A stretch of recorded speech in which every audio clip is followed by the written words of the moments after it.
जीवन में कई बार हम अत्यधिक महत्वाकांक्षी हो जाते हैं और हम चाहते हैं कि हमें वो महत्व मिले जिसके हम लायक हैं, लेकिन जब हमें परिवार के अपनों द्वारा ही वो महत्व नहीं मिलता तो हम अत्यधिक चिड़चिड़े और गुस्सैल हो जाते हैं, जिसके कारण वो घर टूटने और बिखरने लगता है। तो आइए दोस्तों, सपनों की दुनिया में आज हम सुनेंगे ऐसे ही महत्व न मिलने के कारण बिखरने वाले एक परिवार की कहानी। खाली डिब्बा। बंद घर में एकदम सन्नाटा था, जैसे तूफान के आने के पहले सन्नाटा होता है। सभी अपने अपने कमरे में बैठकर ये विचार कर रहे थे कि न जाने आज क्या होने वाला है। लेकिन ये सन्नाटा पहली बार नहीं हुआ था। इससे पहले भी कई बार सन्नाटे के बाद उठने वाले तूफान रूपी हंगामे पूरे मोहल्ले ने देखे थे। लेकिन कल रात को हुए हंगामे से शायद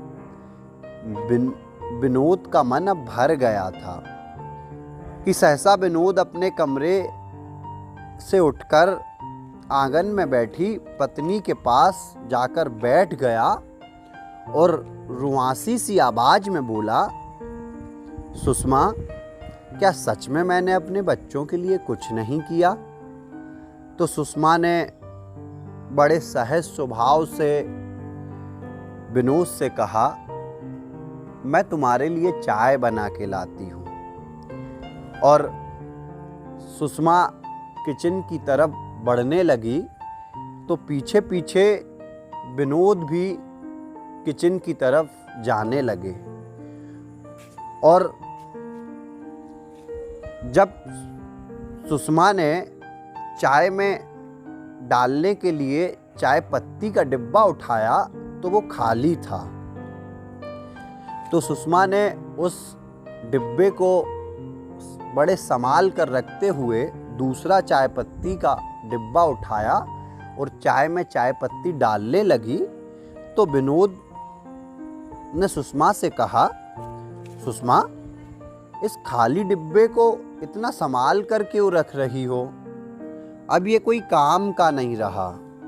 तो सुषमा ने हल्के से मुस्कुराकर कहा, विनोद, यही तो मैं तुम्हें कब से समझाने की कोशिश कर रही हूँ, लेकिन तुम समझते ही नहीं हो।